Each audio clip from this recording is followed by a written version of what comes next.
Chapter 17. I sit on the hot seat. What were you thinking? Clarice cradled Selina's head in her lap. Selina tried to swallow, but her lips were dry and cracked.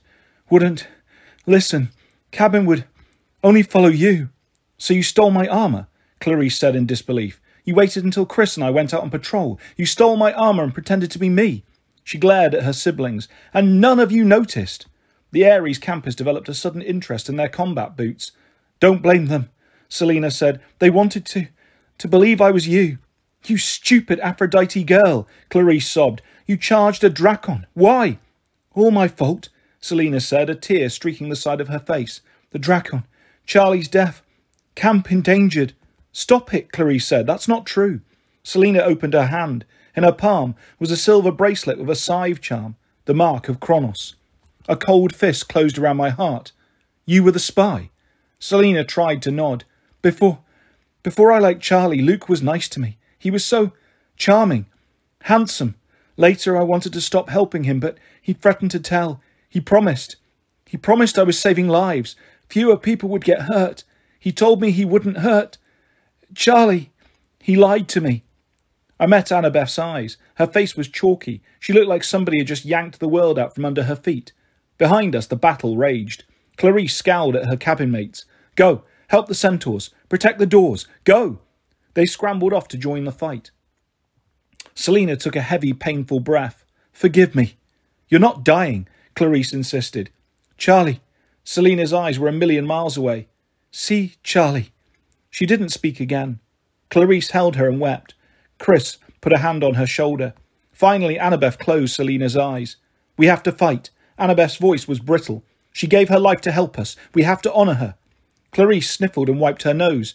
She was a hero. Understand? A hero. I nodded. Come on, Clarice. She picked up a sword from one of her fallen siblings. Kronos is going to pay.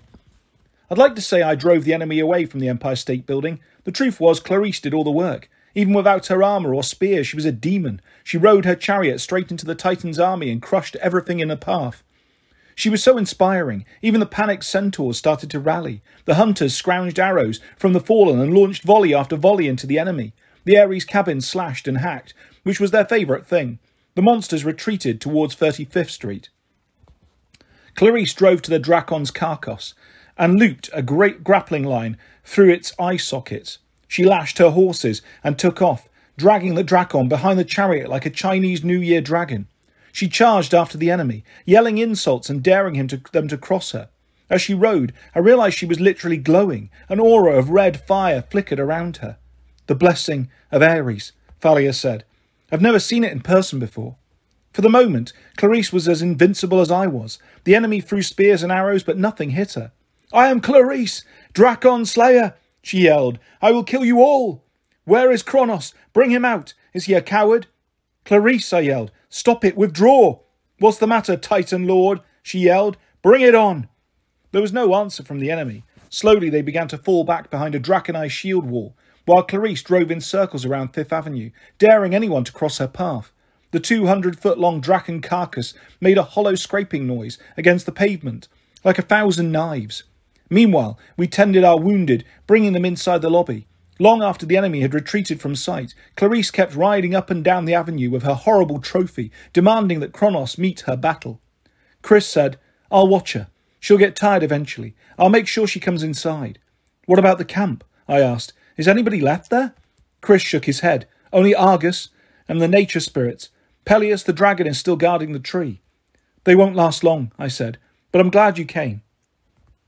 Chris nodded sadly. I'm sorry it took so long. I tried to reason with Clarice. I said there's no point in defending camp if you guys die. All our friends are here. I'm sorry it took Selina. My hunters will help you stand guard, Thalia said. Annabeth and Percy, you should go to Olympus. I have a feeling they'll need you up there to set up the final defence. The doorman had disappeared from the lobby. His book was face down on the desk and his chair was empty. The rest of the lobby, however, was jam-packed with wounded campers, hunters and satyrs. Connor and Travis Stoll met us by the elevators. Is it true? Connor asked. About Selina? I nodded. She died a hero. Travis shifted uncomfortably. I also heard... That's it, I insisted. End of story. Right, Travis mumbled. Listen, we figure the Titan's army will have trouble getting up the elevator. They'll have to go up a few at a time, and the giants won't be able to fit at all. That's our biggest advantage, I said. Any way to disable the elevator? It's magic, Travis said. Usually you need a key card, but the doorman vanished. That means the defences are crumbling. Anyone can walk into the elevator now and head straight up. Then we have to keep them away from the doors, I said. We'll bottle them up in the lobby. We need reinforcements, Travis said. They'll just keep coming. Eventually they'll overwhelm us. There are no reinforcements, Connor complained. I looked outside at Mrs. O'Leary, who was breathing against the glass doors and smearing them with hellhound drool. Maybe that's not true, I said. I went outside and put a hand on Mrs. O'Leary's muzzle. Kyron had bandaged her paw, but she was still limping. Her fur was matted with mud, leaves, pizza slices, and dried monster blood. Hey, girl. I tried to sound upbeat. I know you're tired, but I've got one more big favour to ask you. I leaned next to her and whispered in her ear. After Mrs. O'Leary's shadow travelled away, I rejoined Annabeth in the lobby. On the way to the elevator, we spotted Grover kneeling over a fat, wounded satyr. Linnaeus, I said. The old satyr looked terrible. His lips were blue. There was a broken spear in his belly, and his furry goat legs were twisted at a painful angle. He tried to focus on us, but I don't think he saw us. Grover? He murmured. I'm here, Linnaeus. Grover was blinking back tears, despite all the horrible things Linnaeus had said about him. Did we win?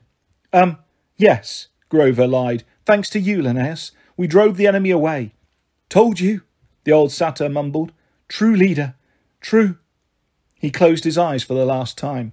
Grover gulped. He put his hand on Linnaeus's forehead and spoke an ancient blessing. The old satyr's body melted until all that was left was a tiny sapling in a pile of fresh soil.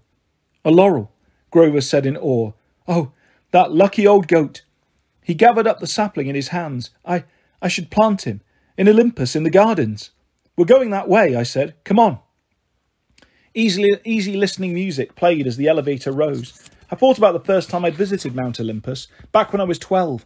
Annabeth and Grover hadn't been with me then. I was glad they were with me now. I had a feeling it might be our last adventure together. Percy, Annabeth said quietly, you were right about Luke. It was the first time she'd spoken since Selina Beauregard's death. She kept her eyes fixed on the elevator doors as they blinked into the magical numbers 400, 450, 500. Grover and I exchanged glances. Annabeth, I said, I'm sorry. You tried to tell me. Her voice was shaky. Luke is no good. I didn't believe you until I heard how he'd used Selina. Now I know. I hope you're happy. That doesn't make me happy. She put her head against the elevator wall and wouldn't look at me. Grover cradled his laurel sapling in his hands. Well, sure good to be together again. Arguing, almost dying. Abject terror. Oh, look, it's our floor. The doors dinged and we stepped out into the aerial walkway. Depressing is not a word that usually describes Mount Olympus, but it looked that way now. No fires lit the braziers. The windows were dark. The streets were deserted and the doors were barred. The only movement was in the parks, which had been set up as field hospitals. Will Solace and the other Apollo campers scrambled around caring for the wounded. Naiads and dryads tried to help, using nature magic songs to heal burns and poison. As Grover planted the laurel sapling, Annabeth and I went around trying to cheer up the wounded. I passed a satyr with a broken leg, a demigod who was bandaged from head to toe, and a body covered in the golden burial shroud of Apollo's cabin. I didn't know who was underneath. I didn't want to find out. My heart felt like lead, but we tried to find positive things to say. You'll be up and fighting titans in no time, I told one camper. You look great, Annabeth told another camper. Linnaeus turned into a shrub, Grover told a groaning satyr. I found Dionysus' son, Pollux, propped up against a tree. He had a broken arm, but otherwise he was okay. I can still fight with the other hand, he said, gritting his teeth. No, I said. You've done enough. I want you to stay here and help with the wounded. But promise me to stay safe, I said. Okay? Personal favour. He frowned uncertainly. It wasn't like we were good friends or anything, but I wasn't going to tell him it was a request from his dad. That would just embarrass him. Finally, he promised, and when he sat back down, I could tell he was kind of relieved. Annabeth, Grover and I kept walking toward the palace. That's where Kronos would head, as soon as he made it up to the elevator, and I had no doubt he would. One way or another, he would destroy the throne room, the centre of the god's power. The bronze doors creaked open. Our footsteps echoed on the marble floor. The constellations twinkled coldly on the ceiling of the great hall. The hearth was down to a dull red glow. Hestia, in the form of a little girl in brown robes, hunched at its edge, shivering. The Phaetorus swam sadly in its sphere of water. He let out a half-hearted moo when he saw me. In the firelight, the thrones cast evil-looking shadows, like grasping hands. Standing at the foot of Zeus's throne, looking up at the stars, was Rachel Elizabeth Dare. She was holding a Greek ceramic vase. "Rachel?" I said. What are you doing with that?" She focused on me as if she were coming out of a dream. "I found it. It's Pandora's jar, isn't it?" Her eyes were brighter than usual, and had a bad flashback of mouldy sandwiches and burned cookies. "Please put down the jar," I said. "I can see hope inside it." Rachel ran her fingers over the ceramic designs. "So fragile. Rachel." My voice seemed to bring her back to reality. She held out the jar and I took it. The clay felt as cold as ice. "Grover," Annabeth mumbled, "let's scout around the palace. Maybe we can find some extra Greek fire or Hephaestus straps." "But—" Annabeth elbowed him. "Right," he yelped. "I love traps." She dragged him out of the throne room. Over by the fire, Hestia was huddled in her robes, rocking back and forth. "Come on," I told Rachel. "I want you to meet someone." We sat next to the goddess. "Lady Hestia," I said. "Hello, Percy Jackson," the goddess murmured. "Getting colder. Harder to keep the fire going." "I know," I said. "The Titans are near." Hestia focused on Rachel. "Hello, my dear. You've come to our hearth at last." Rachel blinked. "You've been expecting me." Hestia held out her hands, and the coals glowed. I saw images in the fire. My mother, Paul, and I eating Thanksgiving dinner at the kitchen table. My friends and me around the campfire at Camp Half-Blood, singing songs and roasting marshmallows. Rachel and me driving along the beach in Paul's Prius. I didn't know if Rachel saw the same images, but the tension went out of her shoulders. The warmth of the fire seemed to spread across her.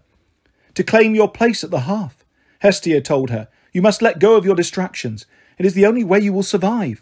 Rachel nodded. I understand." "Wait," I said. "What is she talking about?" Rachel took a shaky breath. "Percy, when I came here, I thought I was coming for you, but I wasn't. You and me." She shook her head. "Wait, now I'm a distraction? Is this because I'm not the hero, or whatever?" "I'm not sure I can put it into words," she said. "I was drawn to you because you opened the door to all of this." She gestured at the throne room. "I needed to understand my true sight, but you and me, that wasn't part of it. Our fates aren't intertwined. I think you've always known that deep down." I stared at her. Maybe I wasn't the brightest guy in the world when it came to girls, but I was pretty sure Rachel had just dumped me, which was lame considering we'd never even been together. "So, what?" I said. "Thanks for bringing me to Olympus. See ya? Is that what you're saying?" Rachel stared at the fire. "Percy Jackson," Hestia said. "Rachel has told you all she can. Her moment is coming, but your decision approaches even more rapidly. Are you prepared?" I wanted to complain that no, I wasn't even close to prepared. I looked at Pandora's jar, and for the first time I had an urge to open it. Hope seemed pretty useless to me right now. So many of my friends were dead. Rachel was cutting me off. Annabeth was angry with me. My parents were asleep down in the streets somewhere while a monster army surrounded the building. Olympus was on the verge of falling, and I'd seen so many cruel things the gods had done. Zeus destroying Maria D'Angelo, Hades cursing the last oracle, Hermes turning his back on Luke even when he knew his son would become evil. "Surrender." Prometheus's voice whispered in my ear. "Otherwise your home will be destroyed. Your precious camp will burn." Then I looked at Hestia. Her red eyes glowed warmly. I remembered the images I'd seen in her hearth. Friends and family. Everyone I cared about. I remembered something Chris Rodriguez had said. "There's no point in defending camp if you guys die. All our friends are here." And Nico standing up to his father. "Hades. If Olympus falls," he said, "your own palace's safety doesn't matter." I heard footsteps. Annabeth and Grover came back into the throne room and stopped when they saw us. I probably had a pretty strange look on my face. "Percy?" Annabeth didn't sound angry anymore, just concerned. "Should we, leave again?" Suddenly I felt like someone had injected me with steel.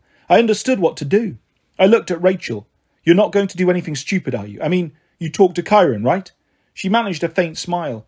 "You're worried about me doing something stupid. But I mean, will you be okay?" "I don't know," she admitted.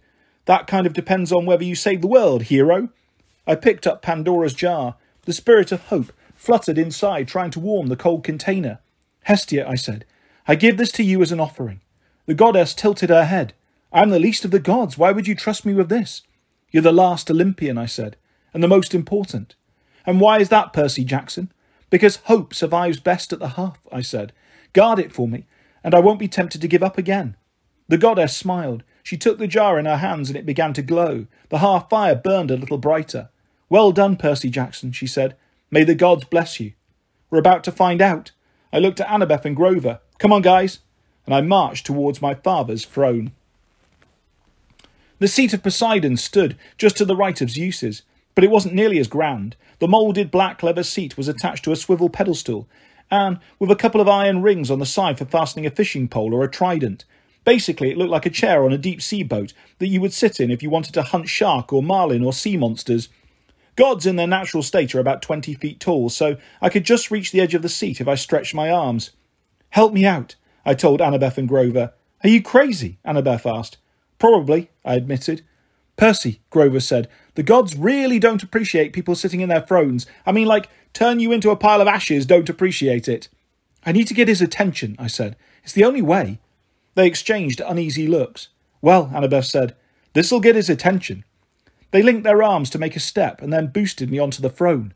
I felt like a baby with my feet so high off the ground. I looked around at the other gloomy, empty thrones, and I could imagine what it might be like sitting on the Olympian council. So much power, but so much arguing. Always 11 other gods trying to get their way.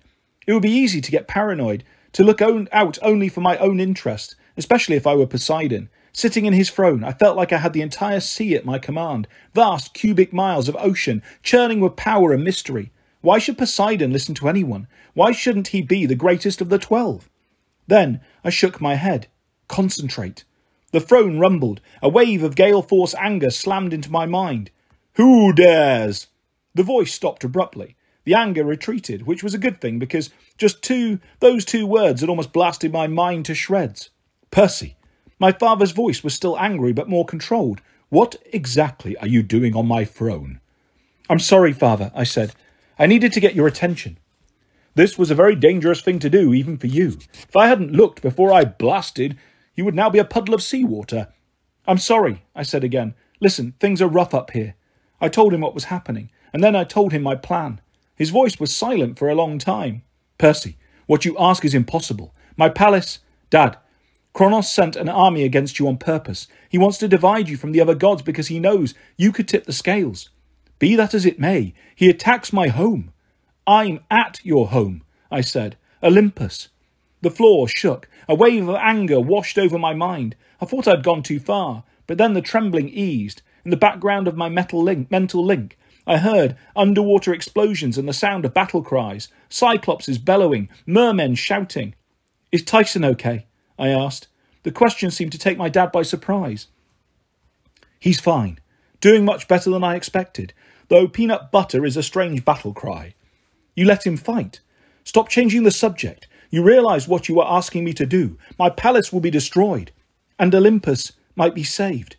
Do you have any idea how long I've worked on remodelling this palace? The game room alone took 600 years. Dad, very well. It shall be as you say. But my son, pray this works. I am praying. I'm talking to you, right? Oh, yes, good point. Amphitrite, incoming!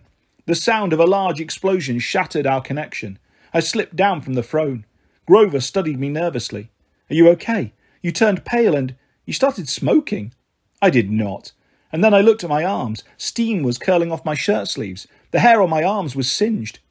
If you'd sat there any longer, Annabeth said, you would have spontaneously combusted. I hope the conversation was worth it. Said the Taurus in his fear of water. We'll find out soon, I said. Just then the doors of the throne room swung open. Thalia marched in. Her bow was snapped in half and her quiver was empty. You've got to get down there, she told us. The enemy is advancing, and Kronos is leading them. Chapter 18. My parents go commando. By the time we got to the street, it was too late. Campers and hunters lay wounded on the ground. Clarice must have lost a fight with a Hyperborean giant, because she and her chariot were frozen in a block of ice. The centaurs were nowhere to be seen. Either they panicked and ran or they'd been disintegrated. The Titan army ringed their building, standing maybe 20 feet from the doors. Kronos' vanguard was in the lead. Aoife Nakamura, the Draconite queen in her green armour, and 2 Hyperboreans. I didn't see Prometheus. The slimy weasel was probably hiding back at their headquarters, but Kronos himself stood right in front with his scythe in hand. The only thing standing in his way was... Chiron, Annabeth said, her voice trembling. If Chiron heard this, he didn't answer. He had an arrow notched, aimed straight at Kronos' face. As soon as Kronos saw me, his gold eyes flared. Every muscle in my body froze. Then the Titan Lord turned his attention back to Chiron. Step aside, little son. Hearing Luke call Chiron his son was weird enough, but Kronos put contempt in his voice, like son was the worst word he could think of. I'm afraid not. Chiron's tone was steely calm, the way he gets when he's really angry. I tried to move, but my feet felt like concrete. Annabeth, Grover and Thalia were straining too, like they were just as stuck. Chiron, Annabeth said, look out! The Draconar queen became impatient and charged. Chiron's arrow flew straight between her eyes and she vaporized on the spot, her empty armour clattering to the asphalt. Chiron reached for another arrow, but his quiver was empty. He dropped the bow and drew his sword. I knew he hated fighting with a sword. It was never his favourite weapon. Kronos chuckled. He advanced a step, and Chiron's horse half skittered nervously. His tail flicked back and forth. You're a teacher, Kronos sneered, not a hero. Luke was a hero, Chiron said. He was a good one until you corrupted him. Fool! Kronos' voice shook the city. You filled his head with empty promises. You said the gods cared about me. Me, Chiron noticed. You said me. Kronos looked confused, and in that moment Chiron struck. It was a good manoeuvre, a feint followed by a strike to the face. I couldn't have done better myself, but Kronos was quick. He had all of Luke's fighting skill, which was a lot. He knocked aside Chiron's blade and yelled, Back! A blinding white light exploded between the Titan and the Centaur. Chiron flew into the side of a building with such force the wall crumbled and collapsed on top of him. No! Annabeth wailed. The freezing spell broke. We ran toward our teacher, but there was no sign of him. Thalia and I pulled helplessly at the bricks, while a ripple of ugly laughter ran through the Titan's army. You! Annabeth turned on Luke. To think that I fought... She drew her knife. Annabeth, don't. I tried to take her arm, but she shook me off. She attacked Kronos, and his smug smile faded. Perhaps some part of Luke remembered that he used to like this girl, used to take care of her when she was little. She plunged her knife between the straps of his armour, right at his collarbone. The blade should have sunk into his chest. Instead, it bounced off. Annabeth doubled over, clutching her arm to her stomach. The jolt might have been enough to dislocate her bad shoulder. I yanked her back as Kronos swung his scythe, slicing the air where she'd been standing. She fought me and screamed, I hate you! I wasn't sure who she was talking to, me or Luke or Kronos. Tears streaked the dust on her face. I have to fight him, I told her. It's my fight too, Percy. Kronos laughed. So much spirit. I can see why Luke wanted to spare you. Unfortunately, that won't be possible.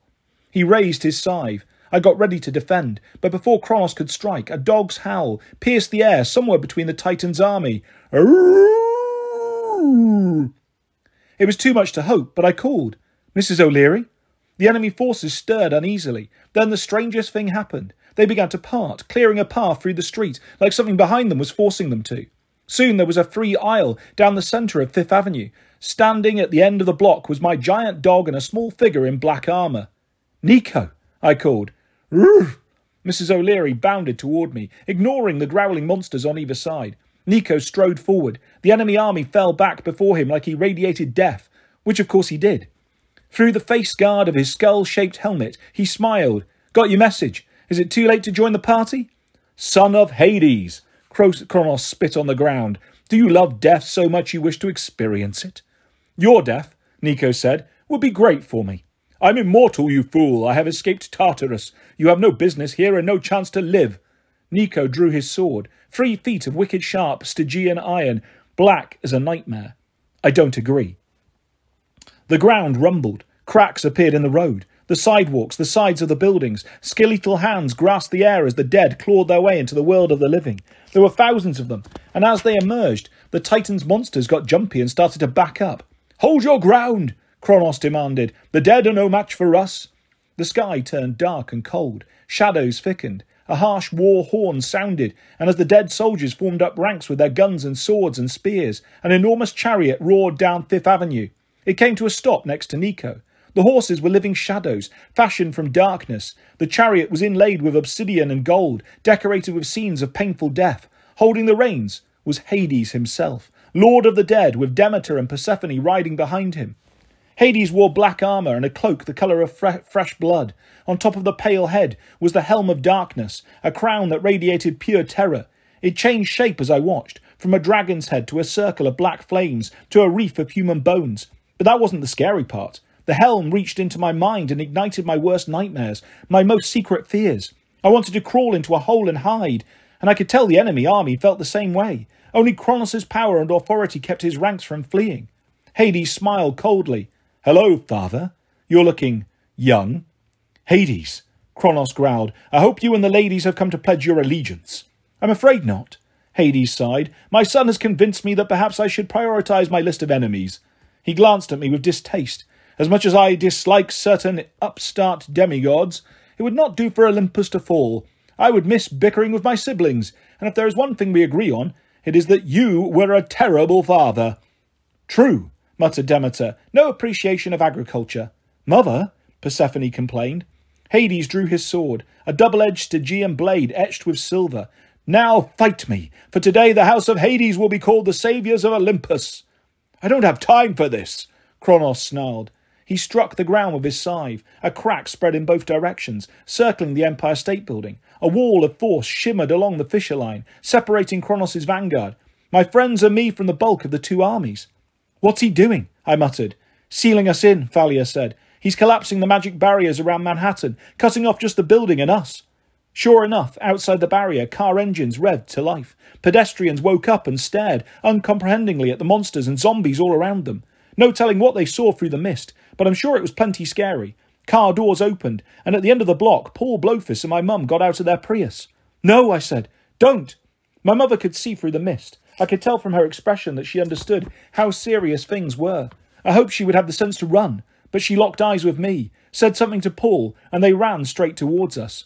I couldn't call out. The last thing I wanted to do was bring her to Kronos' attention. Fortunately, Hades caused a distraction.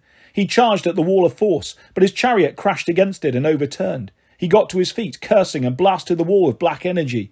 The barrier held. Attack! He roared.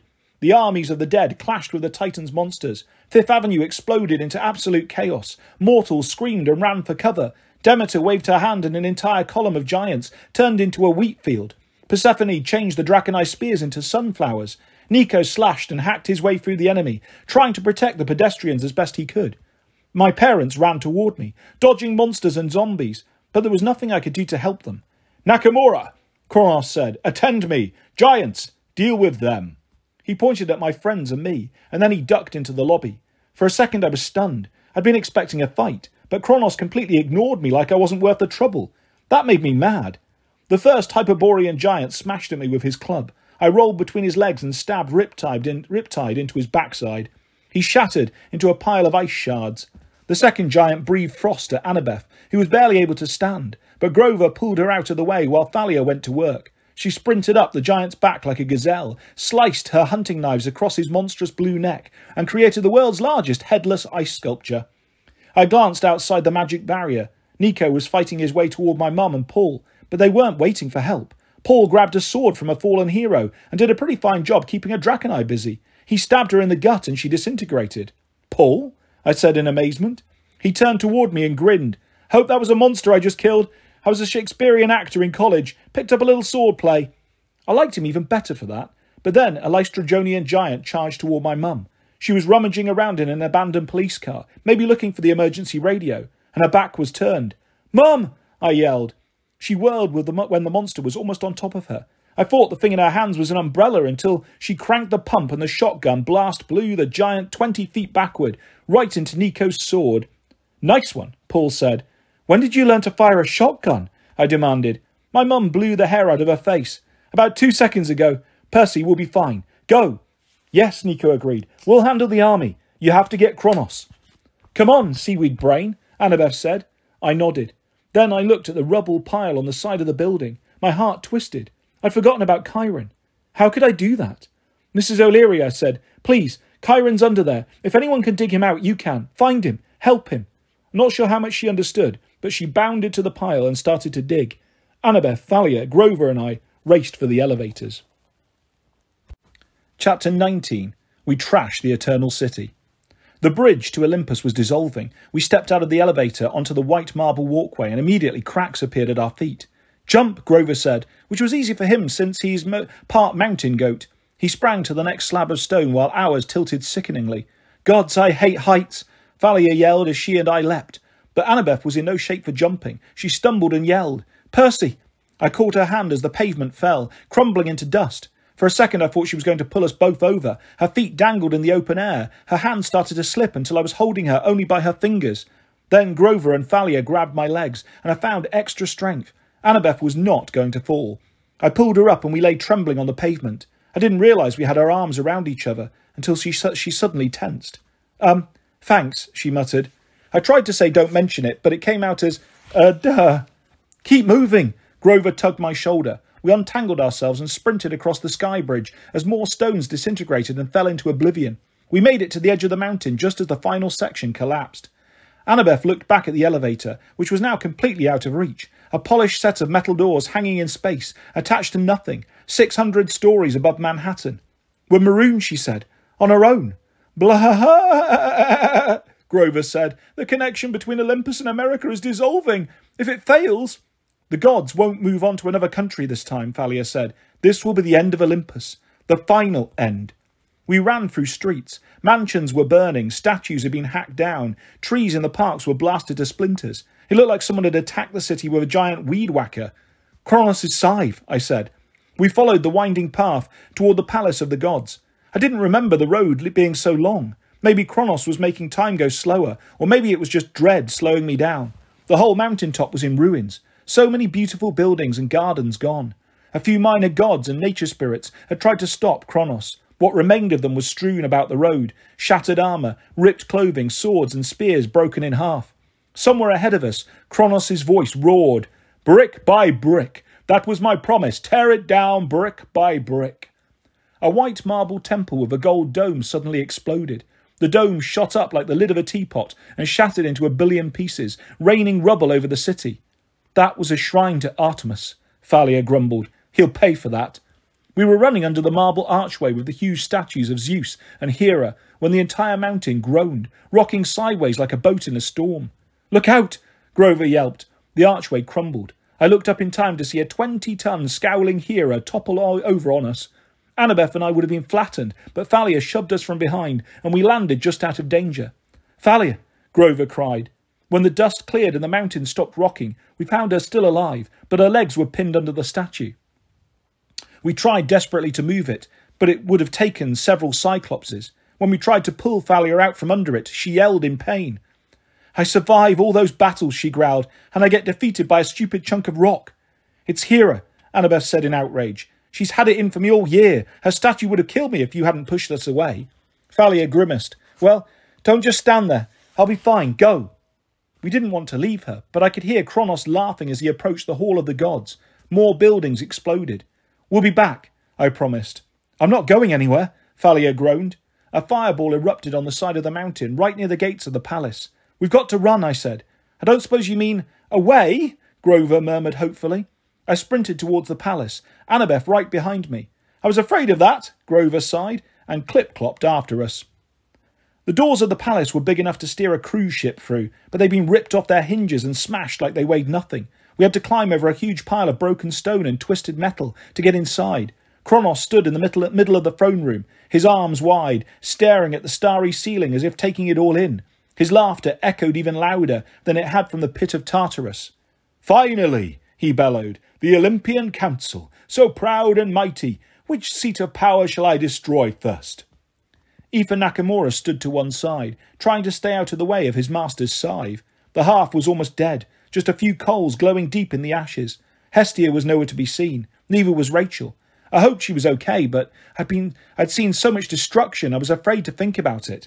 The Ephiatora swam in his water sphere in the far corner of the room, wisely not making a sound, but it wouldn't be long before Kronos noticed him.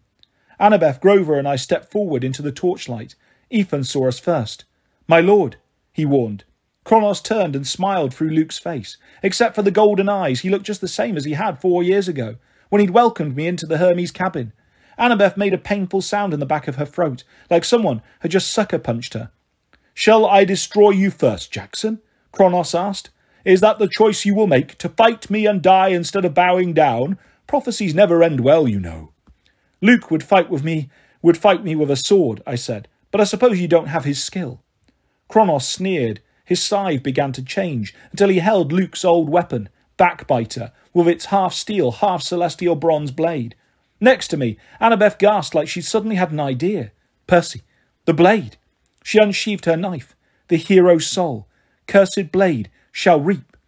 I didn't understand why she was reminding me of that prophecy line right now. It wasn't exactly a morale booster, but before I could say anything, Kronos raised his sword. Wait, Annabeth yelled. Kronos came at me like a whirlwind. My instincts took over. I dodged and slashed and rolled, but I felt like I was fighting 100 swordsmen. Ethan ducked to one side, trying to get behind me, until Annabeth intercepted him. They started to fight, but I couldn't focus on how she was doing. I was vaguely aware of Grover playing his reed pipes. The sound filled me with warmth and courage, thoughts of sunlight and a blue sky and a calm meadow, somewhere far away from the war. Kronos backed me up against the throne of Hephaestus, a huge mechanical, lazy boy type thing, covered with bronze and silver gears. Kronos slashed, and I managed to jump straight up onto the seat. The throne whirred and hummed with secret mechanisms. Defense mode, it warned. Defense mode. That couldn't be good. I jumped straight over Kronos' head as the throne shot tendrils of electricity in all directions. One hit Kronos in the face, arcing down his body and up his sword. Arrgh! He crumpled to his knees and dropped Backbiter. Annabeth saw her chance. She kicked Ethan out of the way and charged Kronos. Luke, listen! I wanted to shout at her, to tell her she was crazy for trying to reason with Kronos, but there was no time. Kronos flicked his hand. Annabeth flew backwards, slamming into the throne of her mother and crumpling to the floor. Annabeth! I screamed. Ethan Nakamura got to his feet. He now stood between Annabeth and me. I couldn't fight him without turning my back on Kronos. Grover's music took on a more urgent tune. He moved toward Annabeth, but he couldn't go any faster and keep up the song. Grass grew on the floor of the throne room. Tiny roots crept up between the cracks of the marble stones. Kronos rose to one knee. His hair smouldered. His face was covered with electrical burns. He reached for his sword, but this time it didn't fly into his hands. Nakamura, he groaned. Time to prove yourself. You know Jackson's secret weakness. Kill him, and you will have rewards beyond measure. Ethan's eyes dropped to my midsection, and I was sure that he knew. Even if he couldn't kill me himself, all he had to do was tell Kronos. There was no way I could defend myself forever. Look around you, Ethan, I said. The end of the world. Is this the reward you want? Do you really want everything destroyed? The good with the bad, everything? Grover was almost to Annabeth now. The grass thickened on the floor. The roots were almost a foot long, like a stubble of whiskers. There is no throne to Nemesis, Ethan muttered. No throne to my mother. That's right. Kronos tried to get up, but stumbled. Above his left ear, a patch of blonde hair still smouldered. Strike them down. They deserve to suffer. You said your mum is the goddess of balance, I reminded him. The minor gods deserve better, Ethan, but total destruction isn't balance. Kronos doesn't build, he only destroys. Ethan looked at the sizzling throne of Hephaestus. Grover's music kept playing, and Ethan swayed to it, as if the song were filling him with nostalgia, a wish to see a beautiful day, to be anywhere but here. His good eye blinked, and then he charged. But not at me. While Kronos was still on his knees, Ethan brought down his sword on the Titan Lord's neck. He should have killed him instantly, but the blade shattered. Ethan fell back, grasping his stomach. A shard of his own blade had ricocheted and pierced his armour. Kronos rose unsteadily, towering over his servant. Treason! He snarled. Grover's music kept playing, and grass grew around Ethan's body. Ethan stared at me, his face tight with pain. Deserve better, he gasped. If they just had thrones.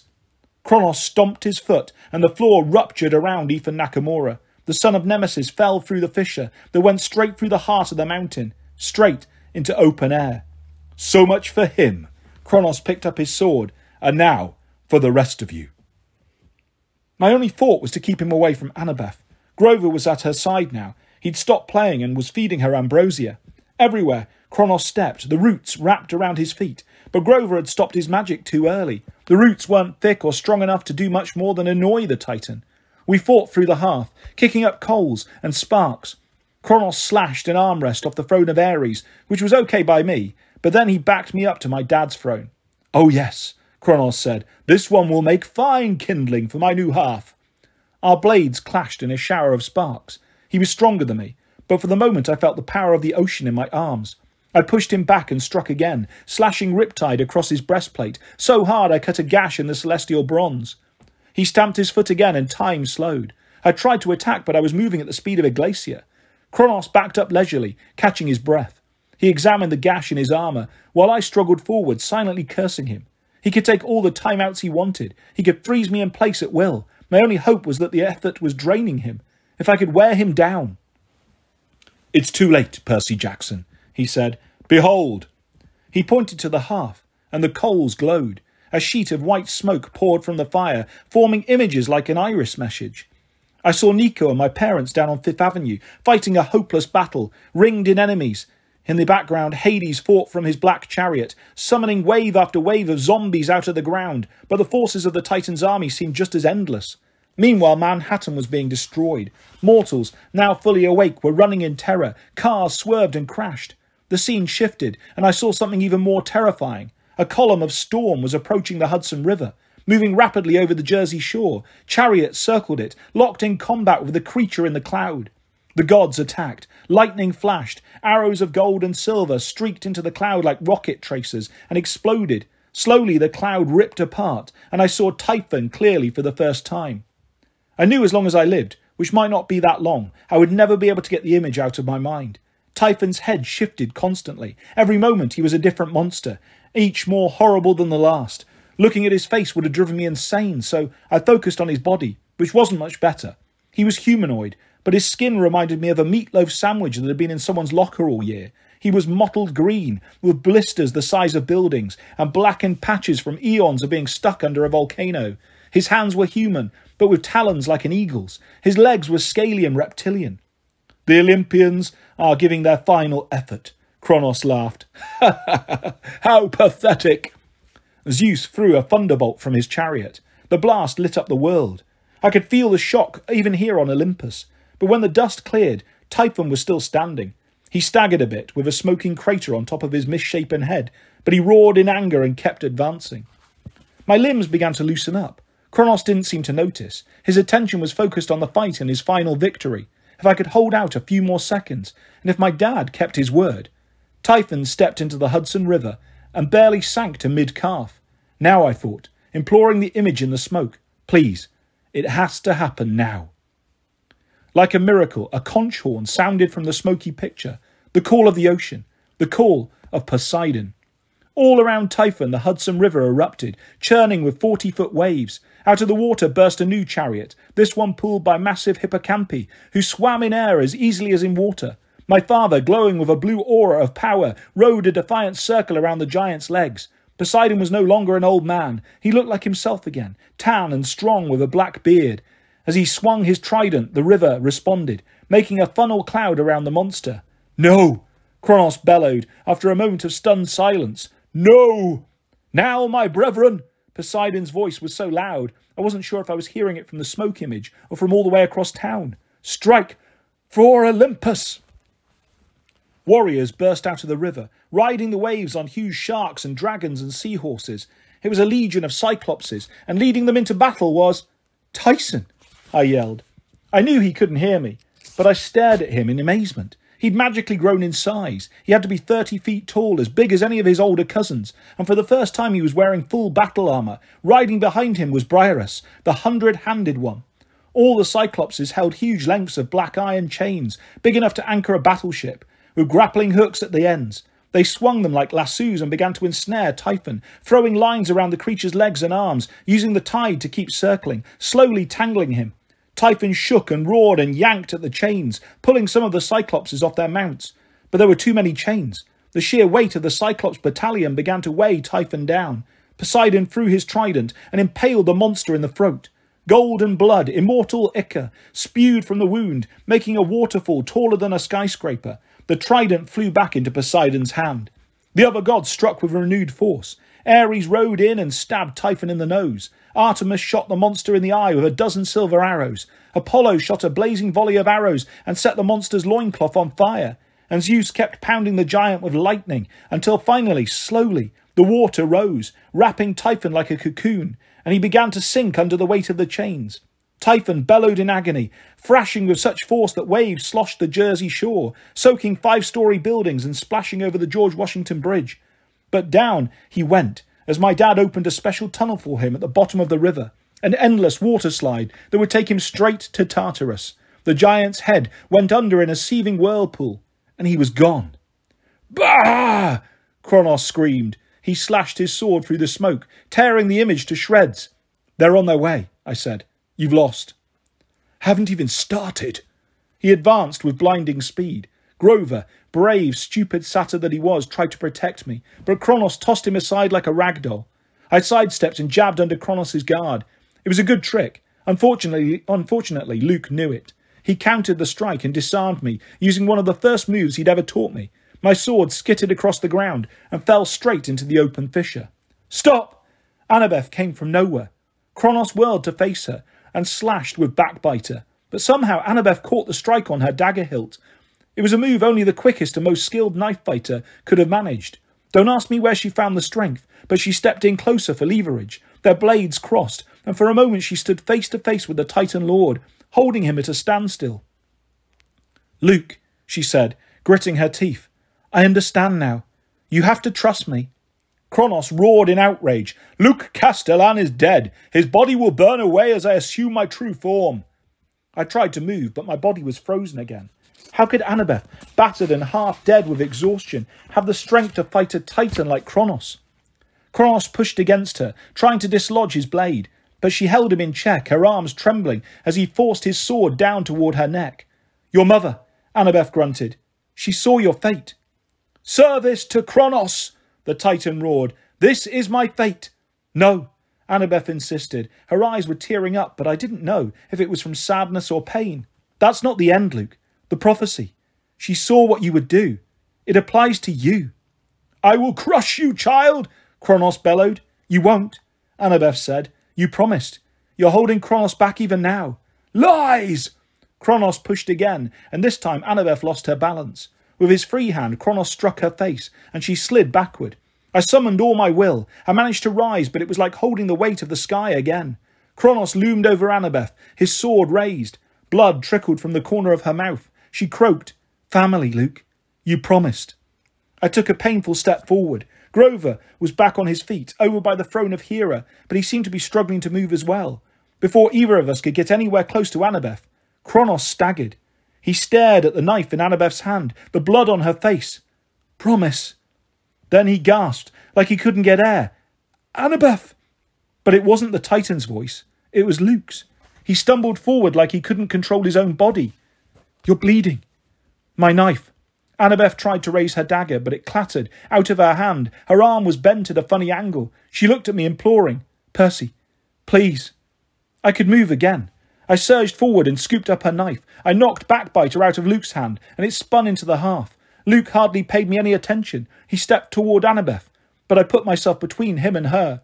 Don't touch her, I said. Anger rippled across his face. Kronos' voice growled. Jackson! Was it my imagination, or was his whole body glowing, turning gold? He gasped again. Luke's voice. He's changing. Help.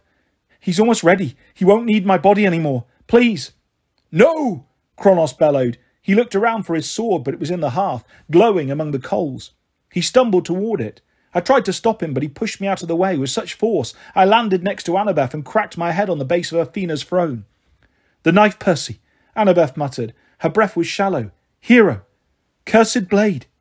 When my vision came back into focus, I saw Kronos grasping his sword.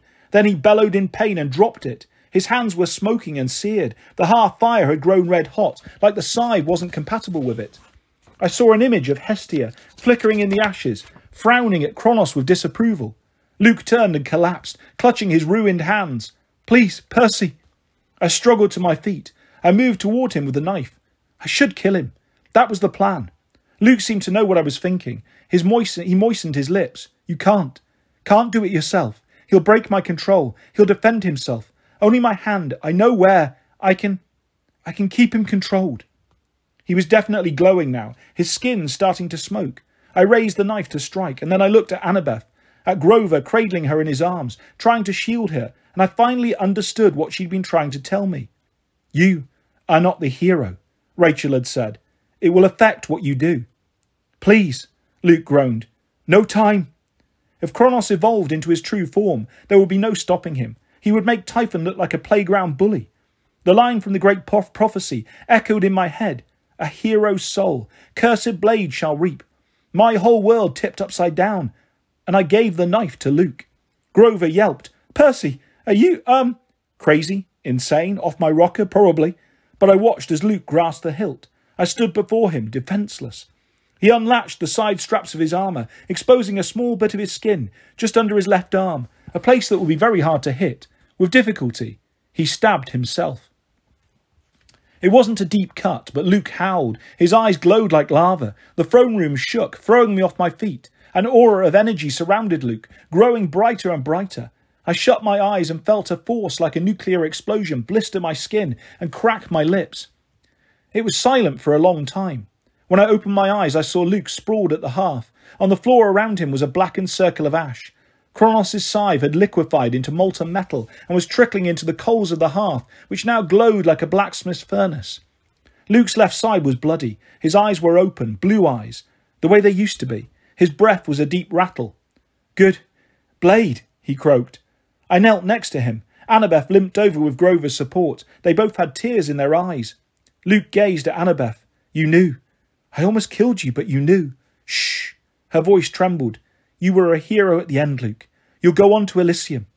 He shook his head weakly. "Think. Rebirth. Try for 3 times. Isles of the Blessed." Annabeth sniffled. "You always pushed yourself too hard." He held up his charred hand. Annabeth touched his fingertips. "Did you?" Luke coughed and his lips glistened red. Did you love me?" Annabeth wiped her tears away. "There was a time I thought. She looked at me like she was drinking in the fact that I was still here. And I realised I was doing the same thing. The world was collapsing and the only thing that really mattered to me was that she was alive." "You were like a brother to me, Luke," she said softly. "But I didn't love you." He nodded as if he'd expected it. He winced in pain. "We can get ambrosia," Grover said. "We can—" "Grover," Luke gulped. "You're the bravest satyr I ever knew, but no, there's no healing." Another cough. He gripped my sleeve and I could feel the heat of his skin like a fire. "Ethan, me, all the unclaimed. Don't let it happen again." His eyes were angry but pleading too. "I won't," I said. "I promise." Luke nodded and his hand went slack. The gods arrived a few minutes later in their full war regalia, thundering into the throne room and expecting a battle. What they found were Annabeth, Grover and me standing over the body of a broken half-blood in the dim warm light of the hearth. "Percy," my father called, awe in his voice. What is this?" I turned and faced the Olympians. "We need a shroud," I announced, my voice cracking. "A shroud for the son of Hermes."